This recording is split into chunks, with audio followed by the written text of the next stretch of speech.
ഏതാ ഈ മൂന്ന് സമയം? ഒന്ന്, സുബഹിക്ക് തൊട്ടു മുമ്പുള്ള സമയം, വെളുപ്പാങ്കാലത്ത്. സുബഹിയുടെ സമയം വെളുപ്പാങ്കാലം. 2, നട്ടുച്ച സമയം. 3, പാതിരാത്രിയിൽ. രാത്രിയിൽ. ഈ 3 സമയങ്ങളിൽ വാപ്പാടെയും ഉമ്മാടെയും റൂമിന്റെ അകത്ത് കയറണമെങ്കിൽ 7 വയസ്സിന് താഴെ പ്രായമുള്ള മക്കൾ അനുവാദം ചോദിക്കണം. എന്തുകൊണ്ട്? എന്റെ പ്രിയപ്പെട്ട സഹോദരങ്ങളെ, സുബഹിയുടെ തൊട്ടു മുമ്പുള്ള സമയം നല്ല ഉറക്കത്തിന്റെ സമയമാണ്. ഒരു മനുഷ്യൻ ഏറ്റവും കൂടുതൽ ഉറങ്ങുന്ന സമയം, എന്റെ ഒരു ബോധമില്ലാതെ ഉറങ്ങുന്ന സമയമാണ് വെളുപ്പാങ്കാല സമയം. നിങ്ങൾ ചിന്തിച്ചു നോക്ക് എന്റെ പ്രിയപ്പെട്ടവരെ, നമ്മളൊക്കെ വീട്ടിൽ കിടന്നുറങ്ങുന്നവരാ. കിടക്കുന്ന സമയത്ത് ഒരു മുണ്ടുടുത്തിട്ടാ കിടന്നുറങ്ങാം.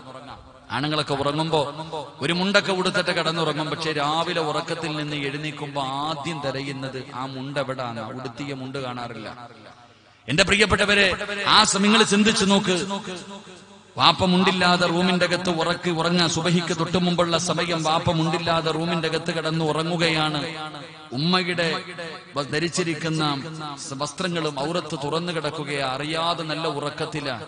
ആ സമയത്ത് ചെറിയ മക്കള് വീടിന്റെ റൂമിന്റെ അകത്ത് കയറി വന്നാൽ പെൺമക്കള് വാപ്പയുടെ ഔറത്ത് കാണും, ആ മക്കൾ ഉമ്മയുടെ ഔറത്ത് കാണും. കണ്ടെന്ന് പറഞ്ഞു ഒന്നും സംഭവിക്കാറില്ല. 7 വയസ്സിന് താഴെ പ്രായമുള്ള മക്കള് വാപ്പയുടെയും ഉമ്മയുടെയും ഔറത്ത് കണ്ടെന്ന് പറഞ്ഞിട്ട് ഒന്നും സംഭവിക്കാറില്ല. എന്നിട്ടും അള്ളാഹു പറഞ്ഞു കാണാൻ പാടില്ല. സ്വന്തം മാതാപിതാക്കളുടെ ഔറത്ത് പോലും ഈ ചെറിയ മക്കള് കാണാൻ പാടില്ല. എന്തുകൊണ്ട്? കണ്ടാൽ അവര് വളർന്നു വരുമ്പോൾ അവരുടെ ജീവിതത്തിൽ അത് ബാധിക്കാൻ സാധ്യതയുണ്ട്. അത്രയും സൂക്ഷ്മതയാ വേണ്ടത്.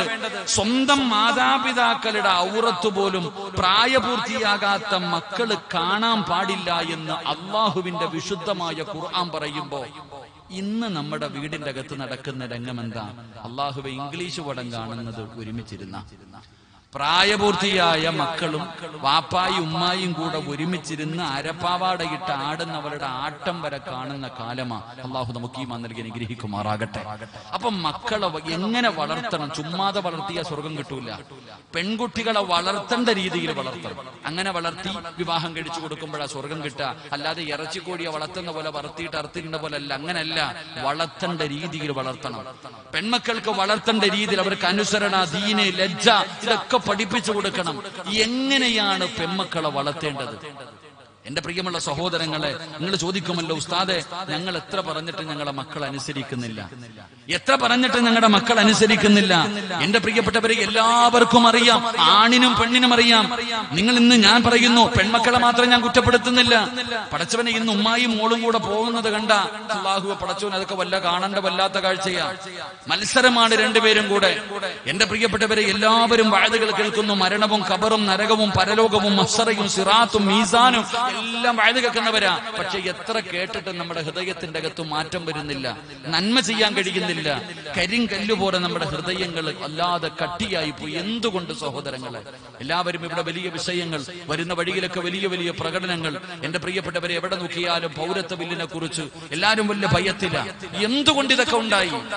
കേവലം രണ്ടവന്മാര് കടന്നിട്ടൊരു നിയമം പാസാക്കിയപ്പോ നമ്മളൊക്കെ ഇങ്ങനെ ഭയന്നു കുറയ്ക്കാനുള്ള കാരണം എന്തേ? അള്ളാഹുവിന്റെ പരിശുദ്ധമായ ഖുർആൻ അവിടെ നിന്ന് പറയുന്നുണ്ട്, ലഹറൽ ഫസാദു ഫിൽ ബർരി വൽ ബഹർ. പരിശുദ്ധമായ ഖുർആൻ നമ്മളോട് പറഞ്ഞു തരുന്നുണ്ട്. നമ്മുടെ കയ്യിലിരിപ്പ് കൊണ്ടാ സഹോദരങ്ങളെ. നമ്മൾ തിന്നുന്നത് ഹറാം, ചെയ്യുന്നത് ഹറാം, പ്രവർത്തിക്കുന്നത് മുഴുവനും പാപങ്ങൾ അധികരിക്കുന്നത് കൊണ്ടാണ് ഇങ്ങനെയുള്ള ശിക്ഷകൾ നമ്മളിലേക്ക് കടന്നു വരുന്നത്. എത്ര കൊണ്ടാലും, എത്ര പഠിച്ചാലും, എത്ര കണ്ടാലും എന്തുകൊണ്ട് നമുക്ക് മനസ്സിലാക്കാൻ പറ്റുന്നില്ല, നമുക്ക് നന്നാകാൻ പറ്റുന്നില്ല? അതിന്റെ ഒരു ഉദാഹരണം എന്തുകൊണ്ടെന്ന് ഞാൻ പറഞ്ഞുതരാം. ഉസ്താദെ, ഞാൻ എന്റെ മകൻ എന്നെ തല്ലുന്നു, എന്നെ ചീത്ത വിളിക്കുന്നു, ഞാൻ പറഞ്ഞാൽ അനുസരിക്കുന്നില്ല, അങ്ങനെ ചെയ്യുന്നു, ഇങ്ങനെ ചെയ്യുന്നു. എന്തേപ്പാ നമുക്ക് നന്നാകാൻ പറ്റാത്തത്? ഇമാം റാസി തങ്ങള് തന്റെ തഫ്സീറിൽ ഒരു ചരിത്രം പറയുന്നുണ്ട്. ഈ ചരിത്രം കേട്ടാൽ തന്നെ മനസ്സിലാകും അതിന്റെ കാരണം എന്താ. എത്ര വലിയ നന്മ കേട്ടിട്ടും നന്നാകാൻ പറ്റാത്തതിന്റെ കാരണം എന്താ? നമ്മുടെ ഹൃദയത്തിന്റെ അകത്തേക്ക് ഇറങ്ങാത്തതിന്റെ കാരണം എന്താ? ഇമാം റാസി തങ്ങള് തന്റെ തഫ്സീറിൽ ഒരു ചരിത്രം പറയുകയാണ്. അല്ലാഹുവേ, പടച്ചവനെ, മഹാനവറുകളെ പറയുന്നു, 1400 വർഷങ്ങൾക്ക് മുമ്പ് എന്റെ പ്രിയപ്പെട്ട സഹോദരിമാര് നല്ലതുപോലെ നല്ലതുപോലെ ഈ ചരിത്രം കേട്ടോ. ഈ ചരിത്രം കേട്ടിട്ട് നീ തീരുമാനിക്കൂ, ഈ പറയുന്ന കാര്യം നീ നിന്റെ ജീവിതത്തിൽ ചെയ്യാറുണ്ടോ? അത് ചെയ്യാത്തത് കൊണ്ടാണ് നീ ഇങ്ങനെ ആയിപ്പോയത്. അല്ലാഹുവേ, നിനക്ക് നന്നാകാൻ കഴിയാത്തത്, നിനക്ക് നന്മ ചെയ്യാൻ കഴിയാത്തത്, നിന്റെ ഹൃദയത്തിന്റെ അകത്ത് മാറ്റം വരാത്തത്, നിന്റെ ഹൃദയം കരിങ്കല്ല് പോലെ കട്ടിയാകാനുള്ള കാരണം ഇതാ.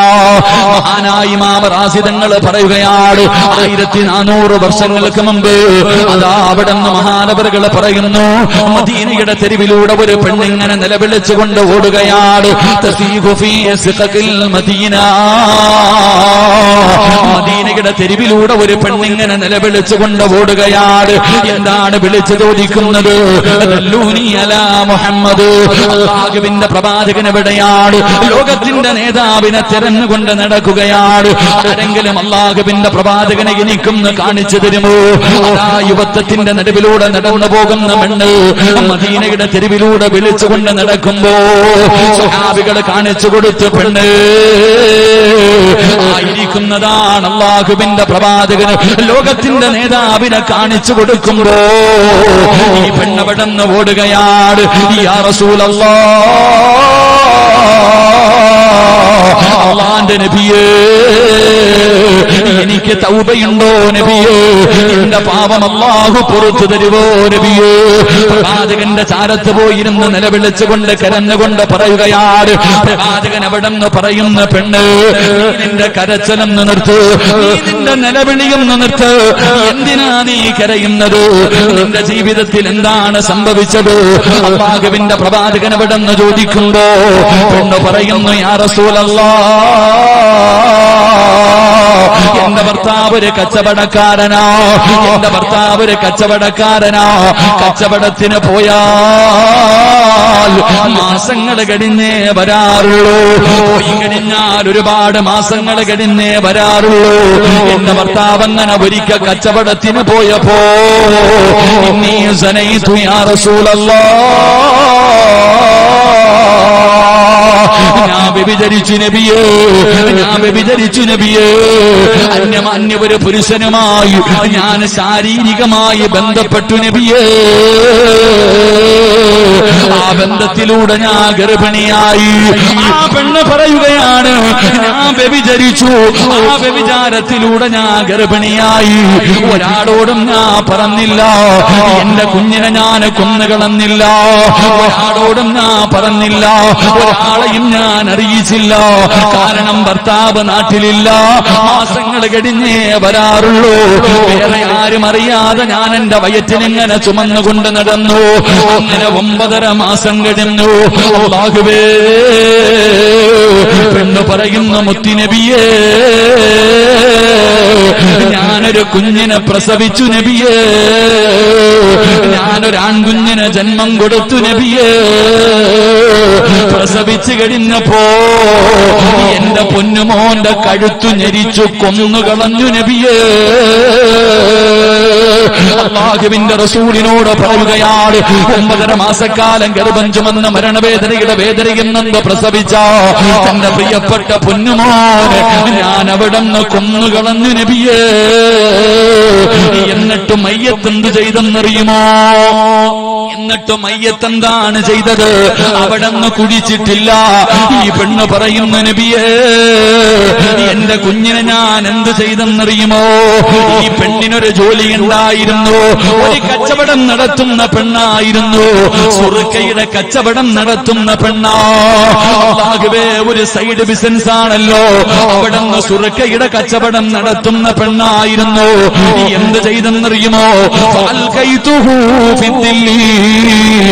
ഏറ്റവും കൂടുതൽ പവർ കൂടിയ സുറുക്കയുടെ ഭരണിക്കകത്തേക്ക് തന്റെ കുഞ്ഞിന്റെ മയ്യത്തിട്ടടച്ചു വെക്കുകയോ.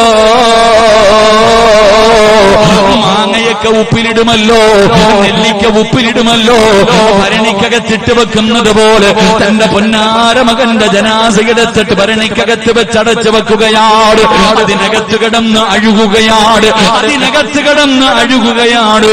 കുഞ്ഞിന്റെ ഇറച്ചി മുഴുവനും അതിനകത്ത് അഴുകിയങ്ങ് ചേരാൻ തുടങ്ങി, എല്ലുകൾ പൊടിയാൻ തുടങ്ങി, എല്ലാം അതിനകത്തേക്ക് ദ്രവിച്ചങ്ങ് തീർന്ന് കഴിഞ്ഞപ്പോ ഒരുപാട് മാസം മാസങ്ങൾ അതിനകത്ത് അടച്ചു വെച്ചു. ഒരടയാളവും കാണുന്നില്ല. എല്ലാം അതിനകത്ത് അലിഞ്ഞു കഴിഞ്ഞപ്പോ യാ റസൂലല്ലാഹ് ഫജിതുഹാ, ഞാനത് ജനങ്ങൾക്ക് വിറ്റു നബിയേ, കുടിക്കാൻ കൊടുത്തു നബിയേ, കൊടുത്തു കാശാക്കി നബിയേ. അല്ലാഹുവിന്റെ പ്രവാചകനോട് അവിടുന്ന് പറഞ്ഞു കൊടുക്കുമ്പോ ലോകത്തിന്റെ നേതാവിന്റെ കണ്ടടങ്ങൾ നിറഞ്ഞു ഒഴുകുകയാണ്. മുത്തുനബി കരയുകയാ. എന്തൊരു പാവമാ പടച്ചവര്, എന്തൊരു പാവമാ പടച്ചവര്. പടച്ചവനെ വ്യഭിചരിച്ചു, വ്യഭിചാരത്തിലുണ്ടായ കുഞ്ഞിനെ പ്രസവിച്ചിട്ട് കൊന്നുകളഞ്ഞു.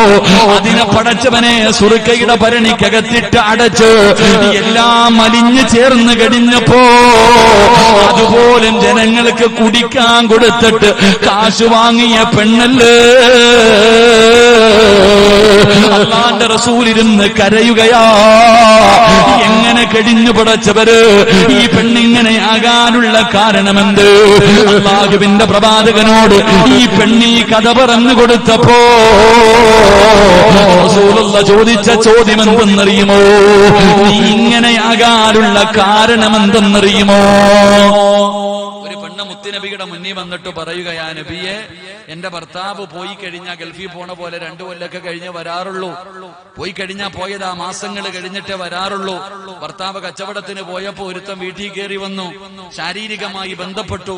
ഞാനാണെങ്കിൽ ഗർഭിണിയായി, ആരോടും പറഞ്ഞില്ല, പരിസരത്തും ആരുമില്ലാത്തത് കൊണ്ട് ആരും അറിയാതെ ഞാനിങ്ങനെ ചുമന്നുകൊണ്ട് നടന്നു. 9.5 മാസം കഴിഞ്ഞു, പ്രസവിച്ചു. ഞാൻ തന്നെ അങ്ങ് കൊന്നു. എന്നിട്ട് ഉപ്പിലിടുന്നത് പോലെ സുർക്കയുടെ കുപ്പിക്കകത്ത് വെച്ച് അടച്ചു വെച്ചു. അതിനകത്ത് കിടന്ന് അഴുകി ഇറച്ചിയും എല്ലുകളും എല്ലാം ദ്രവിച്ചു. അതിനകത്തേക്ക് അങ്ങ് അലിഞ്ഞ് ചേർന്ന് കളഞ്ഞപ്പോ എടുത്ത് കളഞ്ഞൊന്നുമില്ല. അത് നാട്ടുകാർക്ക് കുടിക്കാൻ കൊടുത്തിട്ട് ഞാൻ കാശ് വാങ്ങി നബിയെ. അള്ളാഹുവിന്റെ പ്രവാചകൻ സല്ലല്ലാഹു അലൈഹി വസല്ലമ തങ്ങള് ആ പെണ്ണിനോട് ചോദിച്ച ചോദ്യം എന്തെന്നറിയോ? എന്റെ പ്രിയപ്പെട്ടവരെ, നമ്മുടെ ഹൃദയങ്ങൾ ഇങ്ങനെയാകാനുള്ള കാരണം റസൂലുള്ളാഹി സ്വല്ലല്ലാഹു അലൈഹി വസല്ലമ തങ്ങൾ ആ പെണ്ണിനോട് പറഞ്ഞു, ഫഇന്നി അറാ അന്നക തറക്തി സ്വലാത്തൽ അസ്രി, നീ അസർ നമസ്കരിക്കാറില്ലേ എന്നാ ചോദിച്ചേ. ആ പെണ്ണിനോട് ചോദിച്ച ചോദ്യം, നീ അസർ നിസ്കരിക്കാത്ത ഒരു പെണ്ണല്ലേ എന്ന്. എന്റെ സഹോദരങ്ങളെ, ഞാൻ നമ്മളോട് ചിന്തിക്കുക, എത്ര വലിയ നന്മകൾ കേട്ടിട്ടും നമ്മുടെ ഹൃദയത്തിന്റെ അകത്തും മാറ്റം വരുന്നില്ലെങ്കിൽ അതിന്റെ കാരണം നീ ചിന്തിച്ചു നോക്ക്. അസർ നമസ്കരിക്കാറുണ്ടോ? അസർ നമസ്കരിക്കാത്തവരുടെ ഹൃദയം കഠിനമായി പോകും. നിന്റെ മക്കള് സ്കൂള് വിട്ട് വീട്ടിൽ വരുമ്പോ കുളിപ്പിച്ചു ഭക്ഷണവും കൊടുത്തിട്ട് നീ മദ്രസയിൽ വിടും, നല്ല കാര്യം. ട്യൂഷന് വിടും, നല്ല കാര്യം. പക്ഷെ അസർ നമസ്കരിപ്പിക്കാറുണ്ടോ? കണ്ടവന്റെ കൂടെ ഒളിച്ചോടുമ്പോ നെഞ്ചുപൊട്ടി കരഞ്ഞിട്ട് കാര്യമില്ല. ആദ്യം നീ ഇത് ചെയ്യ്. നീ ചോദിക്കുമല്ലോ, 18 കൊല്ലം പോറ്റി വളർത്തി എന്റെ മകള് എങ്ങനെ കഴിഞ്ഞു ഉസ്താദെ ഞങ്ങളെ കളഞ്ഞിട്ട് പോകാൻ? ഞങ്ങൾ വിളിച്ചു കൂവിയിട്ട് പോലും അവള് പരിഗണിച്ചില്ലല്ലോ. എങ്ങനെ പരിഗണിക്കാനാ? എന്റെ പ്രിയപ്പെട്ടവരെ, മുത്തുനബി സല്ലല്ലാഹു അലൈഹി വസല്ലമ തങ്ങൾ ആ പെണ്ണിനോട് ചോദിച്ചത്, നീ അസർ നമസ്കരിക്കാറില്ല എന്നാ. അള്ളാഹു നമുക്ക് ഈമാൻ നൽകി അനുഗ്രഹിക്കുമാറാകട്ടെ. അതുകൊണ്ട് എന്റെ പ്രിയപ്പെട്ട മാതാപിതാക്കളോട് ഞാൻ പറയുകയാ, മക്കളെ വളർത്തേണ്ടത് എങ്ങനെയാണെന്ന് സിനിമ കണ്ടിട്ടോ സീരിയൽ കണ്ടിട്ടോ നോവല് വായിച്ചിട്ടോ അല്ല പഠിക്കേണ്ടത്. എങ്ങനെയാ വളർത്തേണ്ടത് എന്ന് നിന്റെ നേതാവ് കാണിച്ചു തന്നിട്ടുണ്ട്. ഒരു പെൺകുട്ടിയെ വളർത്തേണ്ടത് എങ്ങനെയാ? ഉമ്മയില്ലാത്ത ഒരു മകളെ മഹാനായ നബിയിനാ റസൂലുള്ളാഹി സ്വല്ലല്ലാഹു അലൈഹി വസല്ലമ തങ്ങൾ വളർത്തി കാണിച്ചു തന്നു. ഒരു പെൺകുട്ടി എങ്ങനെ വളർത്തണമെന്ന് ഫാത്തിമ ബീവിയുടെ ചരിത്രം വായിച്ചാൽ മതി. പെൺമക്കളുള്ള എല്ലാ മാതാപിതാക്കളും അള്ളാഹുവിന്റെ പ്രവാചകൻ സല്ലല്ലാഹു അലൈഹി വസല്ലമ തങ്ങൾ തന്റെ പൊന്നുമോളെ വളർത്തിയത് എങ്ങനെയാണെന്ന് ഫാത്തിമ ബീവിയുടെ ചരിത്രം എടുത്തു വായിച്ച മനസ്സിലാക്കും. ആ ചരിത്രം നീയൊന്ന് എടുത്തു വായിച്ചിട്ട് അതുപോലെ വളർത്തു നിന്റെ പെൺമകളെ. ആ മുത്തുനബി എങ്ങനെയാണോ ഫാത്തിമ ബീവിയെ വളർത്തിയത്, അതേ രീതിയിൽ നീ നിന്റെ മക്കളെ വളർത്തും. അങ്ങനെ വളർത്തിയാലാ നിനക്ക് അല്ലാഹു സ്വർഗം തരാന്ന് പറഞ്ഞേ. അങ്ങനെ വളർത്തിയാലാ നാളെ മുത്തുനബിയുടെ കൂടെ നിനക്ക് സ്വർഗത്തിൽ പോകാൻ പറ്റുക. അല്ലാതെ നിനക്ക് തോന്നുന്നത് പോലെയല്ല. നിനക്ക് തോന്നുന്ന രീതിയിൽ ഏതെങ്കിലും നായികമാരെ കണ്ടിട്ട് അതുപോലെ വളർത്താ അവരുടെ കൂടെ നിനക്ക് പോകാം. മുത്തുനബി തന്റെ പൊന്നുമോളെ വളർത്തിയ രീതിയിൽ വളർത്തിയ മുത്തുനബിയുടെ കൂടെ നിനക്ക് സ്വർഗത്തിൽ പോകാം. അള്ളാഹു നമുക്ക് ഭാഗ്യം നൽകി അനുഗ്രഹിക്കുമാറാകട്ടെ. എന്റെ പ്രിയപ്പെട്ടവരെ, മുത്തുനബി കാണിച്ചു തന്നിട്ടുണ്ട് എങ്ങനെയാണ് ഒരു മകളെ വളർത്തേണ്ടെന്ന്. അതുപോലെ വളർത്തിയാൽ മാത്രം പോരാ. തന്റെ പൊന്നാര മക്കളെ വളർത്തി 18 വയസ്സായി പ്രായപൂർത്തിയായി മക്കൾക്ക് വിവാഹപ്രായമായി. അങ്ങനെ വിവാഹപ്രായമായി എത്തിക്കഴിഞ്ഞാൽ ആ മക്കളെ അനുയോജ്യനായ ഒരു വരനെ കണ്ടെത്തിയിട്ട് വിവാഹം കഴിച്ചു കൊടുക്കണം. അല്ലാതെ ഏതെങ്കിലും പൊട്ടന്റെ കൈ പിടിച്ചു കൊടുത്താൽ സ്വർഗം കിട്ടൂല. നിന്റെ പെമ്മക്കളെ വിവാഹം കഴിച്ചു കൊടുക്കുമ്പോൾ ആർക്ക് കൊടുക്കണം? അള്ളാഹുവിന്റെ പരിശുദ്ധമായ ദീൻ പറയുന്നുണ്ട്. മുത്തുനബി സല്ലല്ലാഹു അലൈഹി വസല്ലമ തങ്ങൾ പറഞ്ഞു, വിവാഹം കഴിച്ചു കൊടുക്കുന്ന സമയത്ത് നീ 4 കാര്യം പരിഗണിക്കണം. തുൽഖുൽ മർഅതു ലി40, 4 കാര്യങ്ങൾ പരിഗണിക്കണം. മുത്തുനബി അവിടെ നിന്ന് പറയുന്നുണ്ട്, നീ സൗന്ദര്യമുണ്ടോ എന്ന് നോക്കണം. നിന്റെ മകളെ വിവാഹം കഴിക്കുന്ന പയ്യന് സൗന്ദര്യമുണ്ടോ, അവന് സമ്പത്തുണ്ടോ, കുടുംബമഹിമയുണ്ടോ, ദീനുണ്ടോ, 4 നീ പരിഗണിക്കണം. അല്ലാതെ ആർക്കെങ്കിലും പിടിച്ചു കൊടുക്കലല്ല. എന്റെ പ്രിയപ്പെട്ടവരെ, പ്രവാചകൻ എന്നിട്ട് അവിടെ നിന്ന് പറഞ്ഞു, സൗന്ദര്യത്തിനേക്കാൾ, സമ്പത്തിനേക്കാൾ, കുടുംബമഹിമയേക്കാൾ നീ ഏറ്റവും കൂടുതൽ സ്ഥാനം കൊടുക്കേണ്ടത് ദീനിന് നീ പരിഗണന കൊടുക്കണം. എന്റെ പ്രിയമുള്ള സഹോദരങ്ങളെ, ഇന്ന് വാപ്പമാര് തന്റെ പൊന്നാര മക്കളുടെ വിവാഹപ്രായം എത്തിയപ്പോൾ ആലോചന നടത്തും. ദീനൊന്നും ആരും നോക്കാറില്ല, പണം ഉണ്ടോന്നാ നോക്കുന്നത്. കെട്ടുന്നവന് പണം ഉണ്ടെങ്കിൽ ഒന്ന് കെട്ടിയതാണെങ്കിൽ കുഴപ്പമില്ല, ഓന്റെ കെട്ടി കൊടുക്കും. അവൻ എന്തൊക്കെ പോരായ്മയുണ്ട്, അവൻ നിസ്കരിക്കുവോ, പള്ളിയിൽ പോകുവോ, അള്ളാഹുവെ പടച്ചവനെ ഭയന്ന് ജീവിക്കുന്നവൻ നോക്കാറില്ല. പണം ഉണ്ടെങ്കിൽ അവന് വിവാഹം കഴിച്ചു കൊടുക്കും, സൗന്ദര്യം ഉണ്ടെങ്കിൽ വിവാഹം കഴിച്ചു കൊടുക്കും, കുടുംബമഹിമ ഉണ്ടെങ്കിൽ പിന്നെ ദീനൊന്നും നോക്കാറില്ല. എങ്കിൽ എന്റെ പ്രിയപ്പെട്ട സഹോദരങ്ങൾ, ഇതെല്ലാം നീ പരിഗണിക്കണം. ദീനിനാണ് നീ മുൻഗണന നൽകേണ്ടത്, ദീനിനാണ് മുൻഗണന നൽകേണ്ടത്. മഹാനായ നബിയുനാ റസൂലുള്ളാഹി സ്വല്ലല്ലാഹു അലൈഹി വസല്ലമ തങ്ങൾ തന്റെ പ്രിയപ്പെട്ട പൊന്നുമോള് ഫാത്തിമ ബീബി റളിയല്ലാഹു തആല അൻഹ 18 വയസ്സായി. മുത്തുനബി തന്റെ പൊന്നാര മകളെ വിവാഹം കഴിക്കാൻ തീരുമാനിച്ചു. അള്ളാഹുവിന്റെ പ്രവാചകൻ തന്റെ പൊന്നുമക്കളെ ഫാത്തിമ ബീബി റളിയല്ലാഹു തആല അൻഹയെ കല്യാണം കഴിപ്പിച്ചു കൊടുക്കാൻ തീരുമാനിച്ചു. അങ്ങനെ പ്രവാചകന്റെ വീട്ടിലേക്ക് ആലോചനകൾ വന്നു തുടങ്ങി. ഒരുപാട് സ്വഹാബികൾ വന്നു, ഒരുപാട് സമ്പന്നന്മാര് വന്നു, ഒരുപാട് വലിയ സ്വഹാബത്ത്, അബൂബക്കർ തങ്ങൾ ഉൾപ്പെടെ, ഉമർ തങ്ങൾ ഉൾപ്പെടെ പലരും മുത്തുനബിയുടെ മുന്നിൽ വന്നു വിവാഹത്തിന് ആലോചിച്ചു. പക്ഷെ അള്ളാഹുവിന്റെ പ്രവാചകൻ സല്ലല്ലാഹു അലൈഹി വസല്ലം തങ്ങൾ വിവാഹം കഴിച്ചു കൊടുത്തില്ല. പക്ഷെ ആരെയാണ് പ്രവാചകൻ തെരഞ്ഞെടുത്തത്? എന്റെ പ്രിയമുള്ള സഹോദരങ്ങളെ, അള്ളാഹുവിന്റെ പ്രവാചകൻ സല്ലല്ലാഹു അലൈഹി വസല്ലം തങ്ങളുടെ കൂടെ 10ാമത്തെ വയസ്സിൽ കൂടിയ സഹാബിയാണ് മഹാനായ സയ്യിദുനാ അലി ഇബ്നു അബീ ത്വാലിബ് റളിയല്ലാഹു തആല അൻഹു. മുത്തുനബിയുടെ കൂടെ കൂടിയത് 10ാമത്തെ വയസ്സിൽ. അലിയാരി തങ്ങൾക്ക് ഫാത്തിമ ബീവിയെ വലിയ ഇഷ്ടമായിരുന്നു. അള്ളാഹുവിന്റെ പ്രവാചകന്റെ പൊന്നുമോളെ അലിയാരി തങ്ങൾക്ക് വലിയ ഇഷ്ടമാ. പ്രേമവും പ്രണയമൊന്നുമല്ല, അള്ളാഹുവിന്റെ റസൂലിന്റെ പൊന്നുമോളെ വല്ലാത്ത ഇഷ്ടമായിരുന്നു അലിയാരി തങ്ങൾക്ക്. ഒരിക്കൽ അലിയാരി തങ്ങളോട് സ്വഹാബികൾ പറഞ്ഞു, അലിയെ, ഫാത്തിമ ബീവിയുടെ കല്യാണ ആലോചനയൊക്കെ നടക്കുന്നുണ്ട്, എന്താ ഇങ്ങനെ നടക്കുന്നേ? അലിയാരി തങ്ങൾക്ക് അള്ളാഹുവെ ഫാത്തിമ ബീവിയെ വല്ലാത്ത ഇഷ്ടമായിരുന്നു. അലിയാരി തങ്ങൾ മുത്തുനബിയുടെ മുന്നിൽ പോയി ചോദിക്കാൻ തീരുമാനിച്ചു. പ്രവാചകന്റെ മുന്നിൽ പോയിട്ട് ഫാത്തിമയെ എനിക്ക് വിവാഹം കഴിച്ച് തരുമോ എന്ന് ചോദിക്കാൻ അലിയാരി തങ്ങൾ തയ്യാറായി. അങ്ങനെ അലിയാരി തങ്ങൾ ഒരു ദിവസം അള്ളാഹുവിന്റെ റസൂൽ സല്ലല്ലാഹു അലൈഹി വസല്ലം തങ്ങളുടെ വീട്ടിലേക്ക് കടന്നു ചെന്നു. പ്രവാചകന്റെ അടുക്കൽ ചോദിക്കാൻ ചെന്നു. പക്ഷേ പ്രവാചകന്റെ ശറഫാക്കപ്പെട്ട മുഖം കണ്ടപ്പോ അലിയാരി തങ്ങൾക്ക് ചോദിക്കാൻ ധൈര്യമില്ല. അള്ളാഹുവിന്റെ പ്രവാചകൻ ചോദിച്ചു, എന്തേ അലിയ വന്നത്? ഒന്നുമില്ല നബിയെ. എന്റെ അലിയ വന്നത്? അലിയാരി തങ്ങൾക്ക് ചോദിക്കാൻ മടി. ഒന്നുമില്ല എന്ന് മിണ്ടാതിരുന്നപ്പോൾ പ്രവാചകൻ സല്ലല്ലാഹു അലൈഹി വസല്ലമ തങ്ങൾ ഇങ്ങോട്ട് ചോദിച്ചു, അലിയെ, എന്റെ ഫാത്തിമയെ നീ വിവാഹം കഴിക്കുമോ? മുത്തുനബിക്ക് അറിയാമായിരുന്നു അലിയാരി തങ്ങളെ. പ്രവാചകൻ ഇങ്ങോട്ട് ചോദിച്ചു, എന്റെ ഫാത്തിമയെ നീ വിവാഹം കഴിക്കുമോ? അലിയാരി തങ്ങൾ പറഞ്ഞു, നബി, എനിക്ക് സമ്മതമാണ് നബിയെ.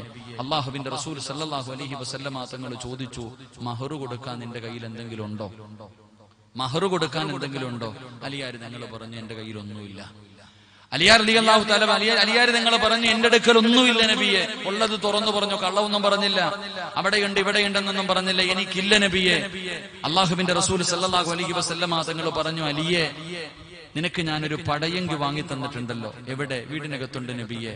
കൊണ്ടുപോയി വിറ്റാൽ എത്ര രൂപ കിട്ടും? ഒരു 400 ദിർഹം കിട്ടും നബിയെ. അള്ളാഹുവിന്റെ പ്രവാചകൻ സല്ലല്ലാഹു അലൈഹി വസല്ലം തങ്ങൾ പറഞ്ഞു, കൊണ്ടുപോയി വിറ്റിട്ട് കാശുമായിട്ട് വരാൻ. അലിയാരി തങ്ങൾ ആ പടയങ്കിയുമായി കമ്പോളത്തിൽ പോയി വിൽക്കുന്നതിന് വേണ്ടി കാത്തു നിൽക്കുകയാ. ഒരുപാട് സമയം കഴിഞ്ഞു. അതാ തൊട്ടുപുറകിൽ ഒരു സഹാബി വന്ന് വിളിക്കുന്നു, മഹാനായ സയ്യിദുനാ ഉസ്മാൻ റളിയല്ലാഹു തആല അൻഹു, പ്രവാചകന്റെ ആദ്യത്തെ പുതിയാപ്പളയാ. ഉസ്മാൻ തങ്ങൾ ചോദിച്ചു, എന്തേ അലിയെ ഇവിടെ നിൽക്കണത്? ഫാത്തിമയെ വിവാഹം കഴിക്കണം, അതിന് മഹർ കൊടുക്കണം, അതുകൊണ്ട് ഈ പടയങ്കി വിൽക്കാൻ വന്നതാ. ഉസ്മാൻ റളിയല്ലാഹു തആല അൻഹു എത്ര രൂപയാവും? ഒരു 400 ദിർഹമാകും. അലിയാരി തങ്ങളുടെ കയ്യിൽ 400 ദിർഹം കൊടുത്തിട്ട് ഉസ്മാൻ തങ്ങൾ ആ പടയങ്കി അങ്ങ് വാങ്ങി. എന്നിട്ട് അലിയാരി തങ്ങളോട് പറഞ്ഞു, അലിയെ, എനിക്ക് പ്രായമായി, എനിക്കെന്തിനാ പടയങ്കി? നീ ഒരു യോദ്ധാവാണല്ലോ, നിന്റെ കയ്യിലിരിക്കട്ടെ. രണ്ടും തിരിച്ചു കൊടുത്തു. അലിയാരി തങ്ങൾ അള്ളാഹുവെ വളരെ സന്തോഷത്തോടെ മുത്തുനബിയുടെ വീടിന്റെ അകത്ത് ചെന്നു. പ്രവാചകൻ സല്ലല്ലാഹു അലൈഹി വസല്ലമ തങ്ങളുടെ കയ്യിലേക്ക് 400 ദിർഹം കൊണ്ടുപോയി വെച്ചുകൊടുത്തു. പ്രവാചകൻ ചോദിച്ചു, അലിയെ വലീമ കൊടുക്കണമല്ലോ, നിക്കാഹ് കഴിഞ്ഞാൽ വലീമ കൊടുക്കണമല്ലോ. എന്റെ കയ്യിൽ ഒന്നുമില്ല നബിയെ. ആ സമയത്ത് സഅദ് റളിയല്ലാഹു തആല അൻഹു ആ സ്വഹാബി പറഞ്ഞു, നബിയെ എന്റെ വീട്ടിൽ ഒരു ആട് നിൽക്കുന്നുണ്ട്, അലിയാരി തങ്ങൾക്ക് ഞാൻ കൊടുത്തേക്കാം. 2 സ്വഹാബികൾ പറഞ്ഞു, ഞങ്ങളുടെ വീട്ടിൽ കുറച്ച് ഗോതമ്പ് മാവിരിപ്പുണ്ട് നബിയെ, അത് ഞങ്ങൾ അരിച്ചു കൊടുക്കാം. എന്റെ പ്രിയപ്പെട്ടവരെ, ആടും കിട്ടി, ഗോതമ്പ് മാവും കിട്ടി. ആരുടെ വിവാഹമാണ് എന്ന് നിങ്ങൾ ചിന്തിക്കുക. വിവാഹം നടത്തേണ്ടത് എങ്ങനെയാണെന്ന് ഇതിന്ന് പഠിച്ചോണം. അള്ളാഹുവിന്റെ പ്രവാചകന്റെ പൊന്നാര മകളുടെ വിവാഹത്തിന് സഅദ് തങ്ങൾ അള്ളാഹുവെ അവിടെ നിന്ന് ഒരു ആടിനെ കൊടുത്തു. മറ്റു 2 സ്വഹാബത്ത് കുറച്ച് ഗോതമ്പ് മാവ് കൊടുത്തു. എന്റെ പ്രിയപ്പെട്ടവരെ, അലിയാര് തങ്ങൾക്ക് സ്വന്തമായിട്ട് കയറി കിടക്കാൻ ഒരു വീടില്ല. അള്ളാഹുവിന്റെ പ്രവാചകനും സ്വഹാബികളും കൂടെ ഈന്തപ്പന ഓലകൾ കൊണ്ട് ചെറിയ ഒരു റൂം കെട്ടി പെൺമക്കളെ കല്യാണം കഴിപ്പിച്ച് വിടുന്നതിന് മുമ്പ് ഈ ചരിത്രം എല്ലാ മാതാപിതാക്കളും പെൺമക്കൾക്ക് പറഞ്ഞു കൊടുക്കാനുള്ളതാണ്. ഫാത്തിമ ബീബി റളിയല്ലാഹു തആല അൻഹയെ കല്യാണം കഴിച്ച് വിടുന്നതിന് മുമ്പ് അള്ളാഹുവിന്റെ പ്രവാചകൻ അലിയാരി തങ്ങൾക്ക് ഒരു ഓല ഷെഡ് കെട്ടിക്കൊടുത്തു. എന്റെ പ്രിയമുള്ള സഹോദരങ്ങളെ, അങ്ങനെ വിവാഹം കഴിഞ്ഞു. അള്ളാഹുവിന്റെ പ്രവാചകന്റെ പൊന്നാര മകളുടെ വിവാഹമുണ്ടല്ലോ. അള്ളാഹുവേ, ലോകത്തിന്റെ നേതാവിന്റെ പൊന്നാര മകളുടെ വിവാഹം ഇങ്ങനെയായിരുന്നു. പക്ഷേ ഇന്ന് നടക്കുന്ന വിവാഹങ്ങളെ കുറിച്ച് ചിന്തിക്കൂ. നിങ്ങൾ ഇതുപോലെ ചെയ്യണമെന്ന് ഞാൻ പറയുന്നില്ല. ആവശ്യത്തിന് ഭക്ഷണം കൊടുത്തോ, ആവശ്യത്തിന് സ്വർണം കൊടുത്തോ, ആറ് വേണോ എന്ത് വേണമെങ്കിലും കൊടുത്തോ. പക്ഷേ അനാമത്തായിട്ടുള്ള ചെലവുകളെങ്കിലും നിങ്ങൾ ഒഴിവാക്കണേ. എന്റെ പ്രിയമുള്ളവരെ, അള്ളാഹുവിന്റെ പ്രവാചകൻ തന്റെ പൊന്നാര മകളുടെ കല്യാണം കഴിഞ്ഞു. എന്റെ പ്രിയമുള്ള ചെറുപ്പക്കാരാ, എന്തിനാടാ ദീനുള്ള പെണ്ണിനെ വിവാഹം കഴിക്കാൻ പറയുന്നത്? ദീനുള്ള പെണ്ണിനെ വിവാഹം കഴിക്കാൻ പറയുന്നത് വെറുതെയല്ലടാ.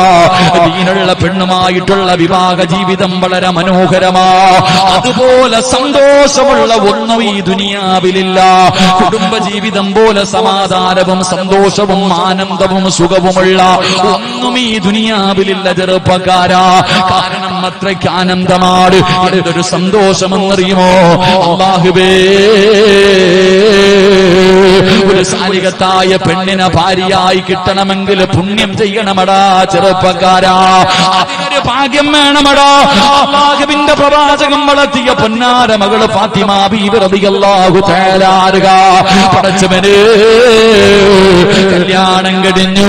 അലിയാര് തങ്ങളും ഫാത്തിമയും കൂടെ മണിയറക്കകത്തേക്ക് കടന്നു പോവുകയാണ്. വളരെ സന്തോഷത്തോടുകൂടി ഫാത്തിമ ബീവിയും അലിയാര് തങ്ങളും മണിയറക്കകത്തേക്ക് കടന്നു ചെന്നു. അലിയാര് തങ്ങൾ ഫാത്തിമ ബീവി മണിയറക്കകത്ത് കയറി. അലിയാര് തങ്ങളും കയറി. വീടിന്റെ വാതിലടച്ചു.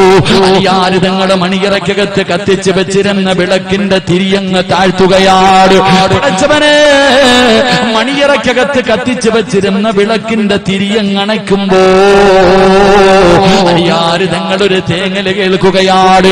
മണിയറക്കകത്ത് വല്ലാത്തവര് കരച്ചില് കേൾക്കുകയാണ്. അല്ലാഹുവേ, ആരാ തമ്പുരാന്? അലിയാര് തങ്ങൾ ചെന്ന് നോക്കുമ്പോ സുബ്ഹാനല്ലാഹ്,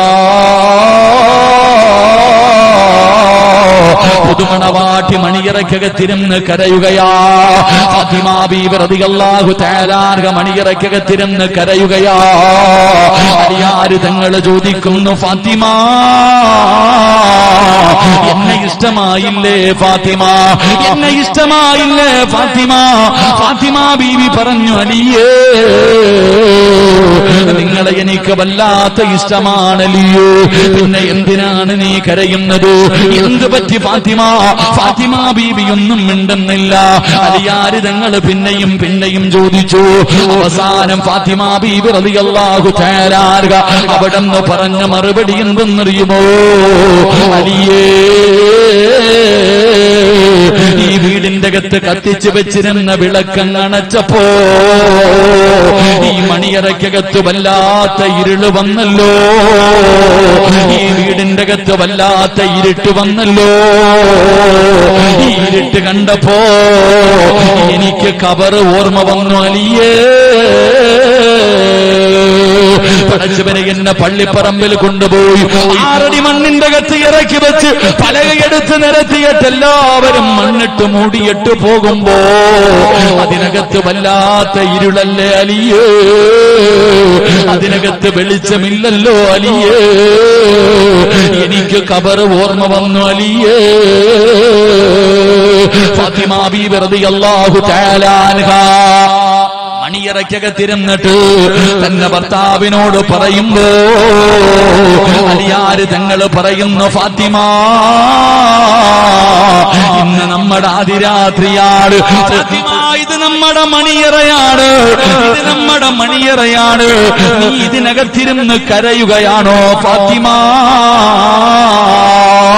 അലിയാര് തങ്ങൾ ചോദിക്കുമ്പോ ഫാത്തിമ ബീബി റളിയല്ലാഹു തആല അവിടെന്ന് പറയുന്നു, അലിയേ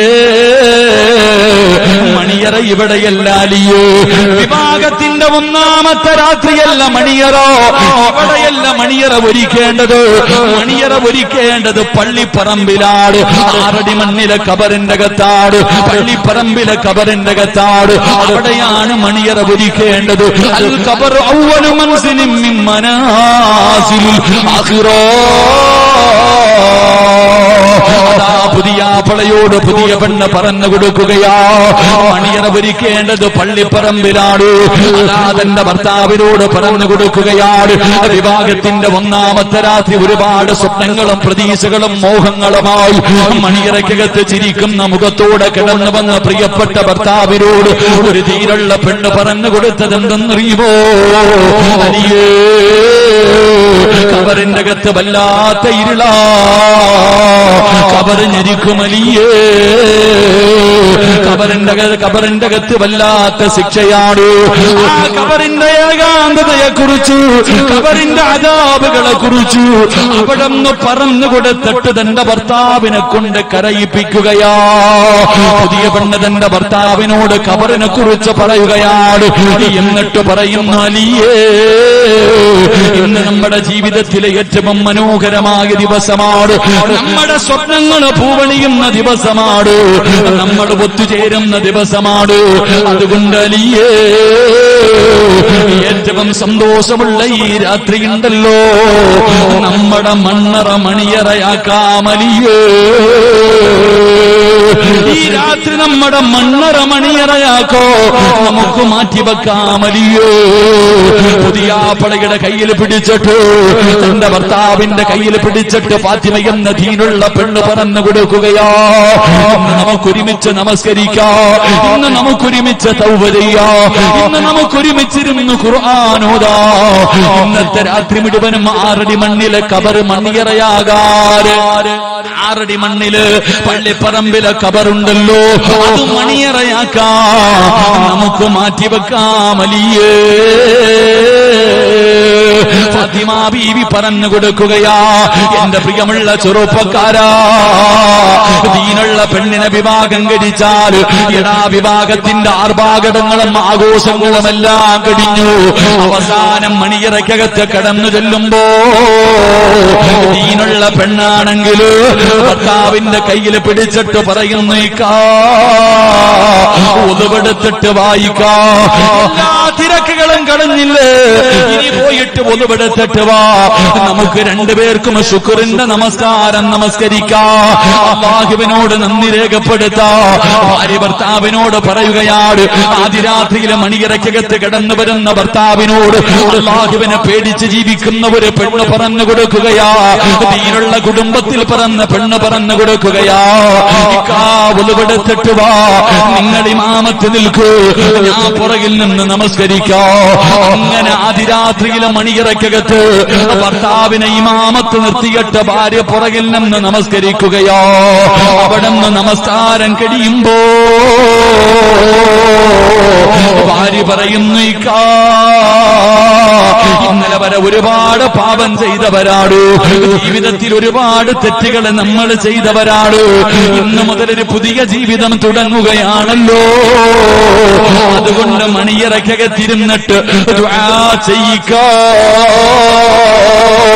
ഭർത്താവിനോട് പറയുകയാ, ജീവിതത്തിൽ ചെയ്തു കൂട്ടിയ പാപങ്ങൾ മുഴുവനും പടച്ചുറപ്പിന്റെ ദർബാറിലേക്ക് ഇരു കരങ്ങൾ ഉയർത്തിയിട്ട് ഈ ആദിരാത്രി മണിയറയ്ക്കകത്തിരുന്ന് തൗബ ചെയ്യൂ.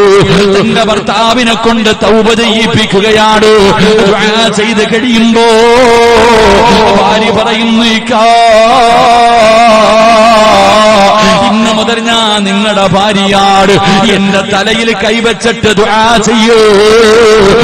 നബി ഒരു ദുആ പറഞ്ഞു തന്നിട്ടുണ്ടല്ലോ. ഭർത്താവ് ഭാര്യയുടെ തലയിൽ കൈവച്ചിട്ട് ഈ ദുആ ചെയ്യണമല്ലോ.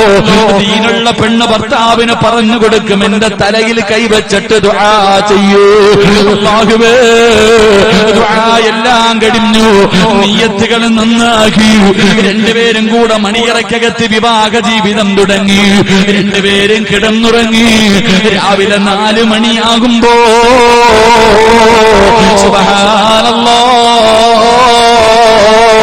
പുതിയ പെണ്ണലാറം വെച്ചെഴുന്നേക്കുകയാ. അതാ മണിയറയ്ക്കകത്ത് കിടക്കുന്ന ഭർത്താവിന് വിളിക്കുന്നു,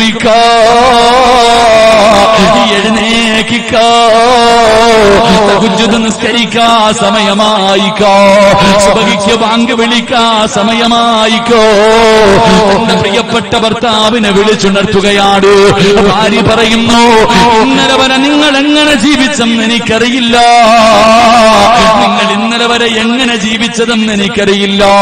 പക്ഷേ ഇന്നു മുതല് ഞാൻ നിങ്ങളുടെ ഭാര്യയാണ്. എന്റെ ഭർത്താവ് 5 നേരം നിസ്കരിക്കുന്ന മനുഷ്യനാകണം. മണിയറയ്ക്കകത്ത് കിടന്നുറങ്ങുന്ന പ്രിയപ്പെട്ട ഭർത്താവിനെ വിളിച്ചുണർത്തിയിട്ട് അവിടെന്ന് കുളിപ്പിച്ച് ഒലുവെടുപ്പിച്ചിട്ട് രണ്ടുപേരും കൂടെ മണിയറയ്ക്കകത്തിരുന്ന് തഹജ്ജുദ് നിസ്കരിക്കുകയാ. അല്ലാഹുവേ, സുബഹിക്ക് പള്ളിയുടെ മിനാരത്തിൽ നിന്ന് ബാങ്ക് വിളിക്കുമ്പോ ഭാര്യ പറയുന്നു, ഭാര്യയും ഭർത്താവിനും ജമാഅത്തായി നിസ്കരിക്കാമല്ലോ, നിങ്ങൾ ഇമാമത്ത് നിൽക്ക്, നിങ്ങൾ ഇമാമത്ത് നിൽക്ക്, ഞാൻ പുറകിൽ നിന്ന് നമസ്കരിക്കാ. അങ്ങനെ ഭാര്യ ഭർത്താവിനെ ഇമാമത്ത് നിർത്തിയിട്ട് നിസ്കരിപ്പിക്കുകയാ. എടാ ചെറുപ്പക്കാരാ, ഇങ്ങനെ ഒരു പെണ്ണിനെ കിട്ടണമെങ്കിൽ പുണ്യം ചെയ്യണമടാ പൊന്നുമോര്. അതുകൊണ്ടാ പറഞ്ഞത്, ദീനുള്ളതിനെ വിവാഹം കഴിക്കൂ, അല്ലാഹുവിനെ പേടിയുള്ളതിനെ വിവാഹം കഴിക്കൂ. അപ്പാ ഇങ്ങനെയാണ് മകളെ വളർത്തേണ്ടത്, ഇങ്ങനെയാണ് മുത്തുനബി വളർത്തിയത്. അതുകൊണ്ടാണ് ഫാത്തിമ ബീബി ഇങ്ങനെ ചെയ്തു കൊടുത്തത്. അല്ലാഹുവേ, ഫാത്തിമ ബീബിയും മരിയാരിതങ്ങളും മണിയറയ്ക്കകത്ത് കിടക്കുകയാണ്. അവരുടെ ചെറിയ ഓല ഷെഡുണ്ടല്ലോ, ആ ഈന്തപ്പന ഓലകൾ കൊണ്ട് നെയ്ത വീടുണ്ടല്ലോ, കിടക്കാൻ കട്ടിലില്ല, മെത്തയില്ല, വിരിപ്പില്ല, ചരൽ കല്ലുകളായിരുന്നു, ചരൽ കല്ലുകളായിരുന്നു. അവര് കിടന്നത് എന്തിന്റെ മുകളിലാണെന്നറിയോ? അല്ലാഹുവിന്റെ പ്രവാചകന്റെ പൊന്നുമോള് അലിയാരിതങ്ങളും എന്തിന്റെ മുകളിലാണ് കിടന്നുറങ്ങിയതെന്നറിയോ? അലിയാരിതങ്ങൾക്ക് ആകെയുണ്ടായിരുന്നത് ഒരാടിന്റെ തോലാണ്, ഒരാടിന്റെ തോലാണ്. ഈ ആടിന്റെ തോല് വിരിച്ചിട്ട് ഫാത്തിമ എന്ന തന്റെ പ്രിയപ്പെട്ട ഭാര്യയും അലിയാരിതങ്ങളും കെട്ടിപ്പിടിച്ച് കിടന്നുറങ്ങിയത് ആടിന്റെ തോലിന്റെ മുകളിലോ. വലിപ്പം ചിന്തിക്കു വാപ്പാ, വലിപ്പം ചിന്തിക്കു പെങ്ങള്. ഈ ആടിന്റെ തോലിന്റെ മുകളിലാണ് രണ്ടുപേരും കിടന്നത്. രാവിലെയായ ആടിന്റെ തോലെടുത്ത് അലിയാരിതങ്ങൾ എടുത്തു കൊണ്ടുപോവുകയാണ്. എന്തിനെന്നറിയുമോ? അലിയാരിതങ്ങൾക്കൊരു കുതിരയുണ്ടായിരുന്നു. അലിയാരിതങ്ങളും ഫാത്തിമ ബീവി റളിയല്ലാഹു തആല അൻഹ രണ്ടുപേരും മണിയറയിൽ കിടക്കുമ്പോ വിരിച്ചിരുന്നത് ഒരു ആടിന്റെ തോല. ഈ ആടിന്റെ തുകളിന്റെ മുകളിലായി ഈ ഭാര്യയും ഭർത്താവും കിടന്നുറങ്ങുന്നത്. രാവിലെയായ ഇതെടുത്തോണ്ട് പോയി കുതിരയുടെ മുന്നിൽ വെക്കും, അതിനകത്താ തീറ്റിയിട്ട് കൊടുക്കണേ. അലിയാരിതങ്ങൾ പകല് തന്റെ വീട്ടിലെ കുതിരയ്ക്ക് തീറ്റിയിട്ട് കൊടുക്കുന്നത് ഈ കാണുന്ന ആടിന്റെ തോലിന്റെ മുകളിലാണ്. രാത്രിയായ കഴുകി വിരിച്ചിട്ട് കിടന്നുറങ്ങും. ഇതായിരുന്നു മുത്തുനബിയുടെ പൊന്നുമോളുടെ ജീവിതം. എന്നാൽ എന്റെ പ്രിയപ്പെട്ട സഹോദരങ്ങളെ, അടിയോ വഴക്കോ ബഹളവോ ഒന്നുമില്ല. മഹാനായ നബിയനാ റസൂലുള്ളാഹി സ്വല്ലല്ലാഹു അലൈഹി വസല്ലമ തങ്ങള് തന്റെ പൊന്നാര മകളെ വിവാഹം കഴിച്ച് വിട്ടതിന് ശേഷം ഒരു ദിവസം കാണാൻ പോയി. നമ്മളൊക്കെ പോവല്ലോ, കെട്ടിച്ചുവിട്ട മകളെ കാണാൻ പോകുമല്ലോ. അള്ളാന്റെ റസൂൽ സല്ലല്ലാഹു അലൈഹി വസല്ലം തങ്ങൾ തന്റെ പൊന്നുമോളുടെ വീട്ടിൽ പോയപ്പോ ഇരുന്ന് കരയാ. വാപ്പാനെ കണ്ടതും കരച്ചിൽ തുടങ്ങി. ഫാത്തിമ ബീബി റളിയല്ലാഹു തആല അൻഹ കരയുന്നത് കണ്ടപ്പോ മുത്തുനബി ചോദിച്ചു, എന്തേ ഫാത്തിമ നീ കരയുന്നത്? വാപ്പാ പട്ടിണിയാ വാപ്പാ, ഭക്ഷണം കഴിച്ചിട്ട് 3 ദിവസമായി. അള്ളാഹുവിന്റെ പ്രവാചകനോട് തന്റെ പൊന്നാര മകളു പറയുകയാ, ഭക്ഷണം കഴിച്ചിട്ട് 3 ദിവസമായി വാപ്പ പട്ടിണിയാ. വാപ്പ ഉടനെ എല്ലാം വാരി കെട്ടിക്കോ പോകാന്നല്ല പറഞ്ഞത്. നമ്മൾ അങ്ങനാണല്ലോ, പരാതി പറഞ്ഞു കഴിഞ്ഞാൽ പിന്നെ ഇവിടത്തെ പൊറുതിയൊക്കെ മതിയെന്ന് പറഞ്ഞ് വിളിച്ചോണ്ട് വരും. റസൂലുള്ളാഹി സ്വല്ലല്ലാഹു അലൈഹി വസല്ലമ തങ്ങളോട് തന്റെ കരളിന്റെ കഷ്ടം ലോകത്ത് മുത്തുനബി സ്നേഹിച്ചതുപോലെ ഒരു വാപ്പയും മകളെ സ്നേഹിച്ചിട്ടില്ല, ഖിയാമത്ത് നാൾ വരെ സ്നേഹിക്കത്തുമില്ല. അത്രയ്ക്കും സ്നേഹമുള്ള ഫാത്തിമ എന്ന പൊന്നുമോള് പറയുകയാ, 3 ദിവസമായി വാപ്പ വല്ലതും തിന്നിട്ട്. അള്ളാഹുവിന്റെ പ്രവാചകൻ തന്റെ പൊന്നുമോളെ വിളിച്ചിട്ട് പറഞ്ഞെന്തെന്നറിയോ? വലിയ അബീക അറുബഉ, വാപ്പ വല്ലതും തിന്നിട്ട് 4 ദിവസമായി മോളെ. നീ 3 ദിവസമായിട്ട് പട്ടിണിയല്ലേ, വാപ്പ വല്ലതും തിന്നിട്ട് 4 ദിവസമായി. അള്ളാഹുവെ മുത്തുനബി പറയുമ്പോ ഫാത്തിമ ബീവി റളിയല്ലാഹു തആല അൻഹ തന്റെ വാപ്പയെ കെട്ടിപ്പിടിച്ചിട്ട് കരയുകയാ. അതായിരുന്നു സ്നേഹം. അങ്ങനെയാണ് മകളെ വളർത്തിയത്. എന്റെ പ്രിയപ്പെട്ടവരെ, നിങ്ങൾ ചരിത്രം എടുത്തു നോക്ക്. അള്ളാഹുവിന്റെ പ്രവാചകൻ സ്വല്ലല്ലാഹു അലൈഹി വസല്ലമ തങ്ങൾ രോഗം പിടിച്ചിട്ട് മരണസമയത്ത് മുത്തുനബി രോഗം പിടിച്ച് കിടക്കുമ്പോ ഫാത്തിമ ബീവി കാണാൻ വന്നു. തന്റെ പൊന്നാര മകള് കാണാൻ വരുമ്പോ വാപ്പാടെ കിടപ്പ് കണ്ടിട്ട് സഹിക്കാൻ കഴിയാതെ ഫാത്തിമ ബീവി കരയാൻ തുടങ്ങി. അള്ളാഹുവിന്റെ പ്രവാചകൻ ഫാത്തിമ ബീവി അടുത്ത് വിളിച്ചിട്ട് ചെവിയിൽ പറഞ്ഞു, മോളെ ഫാത്തിമ, വാപ്പാടെ മരണമെടുത്തു, അടയാളങ്ങളൊക്കെ കണ്ടു തുടങ്ങി മോളെ, വാപ്പ മരിക്കാൻ പോകുകയാണെന്ന് പൊന്നാര മകളുടെ ചെവിയിൽ പറഞ്ഞു കൊടുത്തു. ഫാത്തിമ ബീവി റളിയല്ലാഹു തആല അൻഹ കരയാൻ തുടങ്ങി.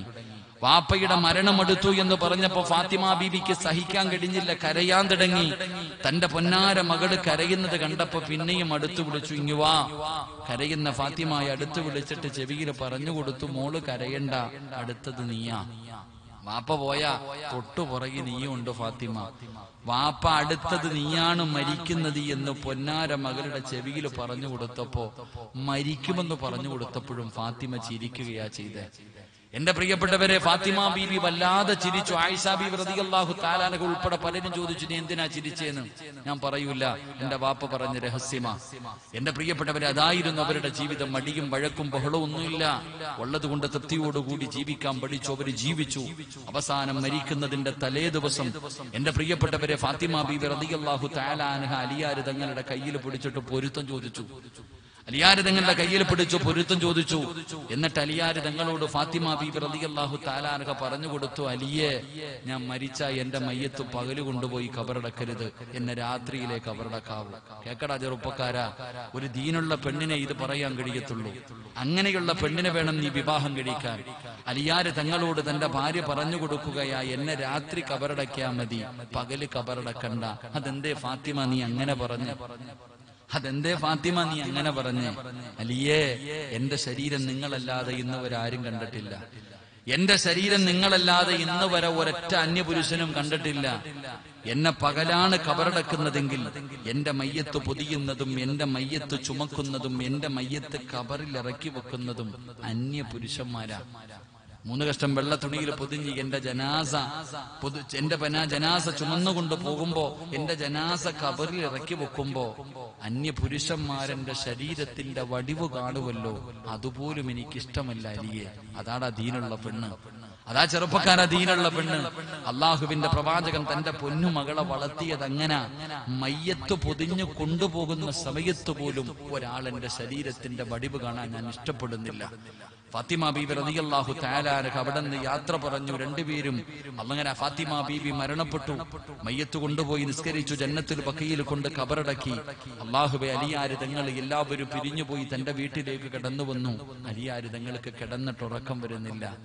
ഒരു ദിവസം തന്റെ ഭാര്യ ഇല്ലാതെ വന്നപ്പോ, എന്റെ പ്രിയപ്പെട്ടവരെ, ജീവിച്ചിരിക്കുമ്പോൾ നമുക്ക് നമ്മുടെ ഭാര്യയുടെ വിലയറിയില്ല, മഹത്വം അറിയില്ല. പക്ഷേ എന്റെ പ്രിയപ്പെട്ടവരെ, നമ്മളെ മക്കളെയും ഏൽപ്പിച്ചിട്ട് അവള് പോകുമ്പോ നമുക്ക് തിരിയും നമ്മുടെ ഭാര്യ ആരാ? അലിയാർ തങ്ങൾ 1ാമത്തെ രാത്രി വീടിന്റെ അകത്ത് വന്ന് കിടന്നിട്ട് ഉറക്കം വരുന്നില്ല. ഫാത്തിമ ബീബി ഇല്ലാത്തത് കാരണം സഹിക്കാൻ കഴിയുന്നില്ല. അവസാനം വീടിന്റെ അകത്ത് നിന്ന് ഇറങ്ങിയിട്ട് ജന്നത്തുൽ ബഖീയിലേക്ക് പോയി. ഫാത്തിമ ബീബി റളിയല്ലാഹു തആല അൻഹയുടെ ഖബറിന്റെ ചാരത്ത് പോയിട്ട് അലിയാർ തങ്ങൾ സലാം പറഞ്ഞു. ഫാത്തിമ ബീബി സലാം അടക്കിയില്ല. ഖബറിന്റെ അകത്ത് കിടക്കുന്ന ഫാത്തിമ ബീവി സലാം അടക്കാതെ വന്നപ്പോ മണിയറയ്ക്കകത്ത് ഭർത്താവും ഭാര്യയും പിണങ്ങിക്കിടക്കുന്ന ഭാര്യയുടെ പിണക്കം മാറ്റുന്നത് പോലെ അലിയാര് തങ്ങൾ ഖബറിന്റെ അകത്ത് കിടക്കുന്ന ഫാത്തിമയോട് ചോദിക്കുകയാ, ഫാത്തിമ, എന്തേ നീ എന്റെ സലാം അടക്കാത്തത്? നീ പിണങ്ങിയോ ഫാത്തിമ? എന്റെ സലാം എന്തേ മടക്കാത്തത്? അലിയാര് തങ്ങൾ പിന്നെയും സലാം പറഞ്ഞു. ഫാത്തിമ ബീവി സലാം അടക്കുന്നില്ല. അലിയാര് തങ്ങൾ പറയുന്നു, പിണങ്ങല്ലേ ഫാത്തിമ, നീ എന്റെ സലാം അടക്ക്. രണ്ടാമതും സലാം അടക്കാതെ വന്നപ്പോ അലിയാര് തങ്ങൾ ഫാത്തിമ എന്ന തന്റെ പ്രിയപ്പെട്ട ഭാര്യയുടെ ഖബറിന്റെ അടുത്തിരുന്നിട്ട് ഖബറിന്റെ മുകളിൽ കൈവച്ചിട്ട് ഖബറിനോട് ചോദിക്കുകയാ, ഖബറെ, എന്റെ ഫാത്തിമയോട് പറ എന്നോട് സലാം അടക്കാൻ, എന്റെ സലാം അടക്കാൻ പറ ഖബറെ. അലിയാര് തങ്ങൾ ഖബറിനോട് ചോദിക്കുകയാ, എന്റെ ഫാത്തിമയുടെ വിശേഷം എന്താ? എന്റെ ഫാത്തിമയ്ക്ക് സുഖമാണോ? എന്റെ ഫാത്തിമ ആരെന്നറിയോ? വിവാഹത്തിന്റെ 1ാമത്തെ രാത്രി മണിയറയ്ക്കകത്ത് കയറി വന്ന എന്നോട് നിന്നെക്കുറിച്ച് പറഞ്ഞു തന്നവളാ ഫാത്തിമ. നിന്റെ ഖബറിനോട് പറഞ്ഞു കൊടുക്കുകയാ, മണിയറയ്ക്കകത്ത് കയറി വന്ന എന്നോട് ഈ ഖബറിനെ കുറിച്ച്, ഖബറിന്റെ അദാബിനെ കുറിച്ച്, ഖബറിന്റെ ഞെരുക്കത്തെ കുറിച്ച് എന്നോട് പറഞ്ഞു തന്നിട്ട് എന്നെ കൊണ്ട് നിസ്കരിപ്പിച്ചവളാ എന്റെ ഫാത്തിമ. എന്റെ ഫാത്തിമയുടെ വിശേഷം എന്ത് എന്ന് മരണപ്പെട്ടുപോയ ഫാത്തിമയുടെ ഖബറിന്റെ ചാരത്തിരുന്നിട്ട് അലിയാര് തങ്ങൾ ചോദിച്ചു എന്ന് ചരിത്രം പറയുമ്പോ, എന്റെ പ്രിയപ്പെട്ട സഹോദരങ്ങളെ, ഒരു പെൺകുട്ടിയെ വളർത്തേണ്ടത് ഇങ്ങനെയാണ്. അള്ളാഹുവിന്റെ പ്രവാചകൻ തന്റെ മകളെ വളർത്തിയതുപോലെ വളർത്തി. പ്രവാചകൻ എങ്ങനെയാണോ, എന്തൊക്കെ പരിഗണന നൽകിക്കൊണ്ടാണോ തന്റെ പൊന്നാര മകളെ വിവാഹം കഴിച്ചു കൊടുത്തത്, അതേ രീതിയിൽ ഏതെങ്കിലും മാതാപിതാക്കൾ 2 പെമ്മക്കളെ വളർത്തി, നല്ല നിലയിൽ വളർത്തി, ഇസ്ലാം പറയുന്ന രീതിയിൽ വളർത്തി, ഇസ്ലാം പറയുന്ന രീതിയിൽ വിവാഹം കഴിച്ചു കൊടുത്താൽ ആ വാപ്പയും ഉമ്മയും നാളെ സ്വർഗത്തിൽ മുത്തുനബിയുടെ കൂടെയാണെന്ന് ആദരവായ പ്രവാചകൻ നബി മുഹമ്മദ് മുസ്തഫ സല്ലല്ലാഹു അലൈഹി വസല്ലം. അല്ലാഹു നിങ്ങൾക്ക് അർഹമായ പ്രതിഫലം നൽകി അനുഗ്രഹിക്കുമാറാകട്ടെ. 2 പെമ്മക്കളെ നല്ല നിലയിൽ വിവാഹം കഴിച്ചുവിട്ട എല്ലാ മാതാപിതാക്കൾക്കും അല്ലാഹു ആ പ്രതിഫലം നൽകി അനുഗ്രഹിക്കുമാറാകട്ടെ. പെമ്മക്കളുള്ള മാതാപിതാക്കൾക്ക് ഈ പറഞ്ഞ രീതിയിൽ അവരെ വളർത്തി വിവാഹം കഴിപ്പിച്ചു കൊടുക്കാൻ അല്ലാഹു നിങ്ങൾക്ക് ഭാഗ്യം നൽകി അനുഗ്രഹിക്കുമാറാകട്ടെ.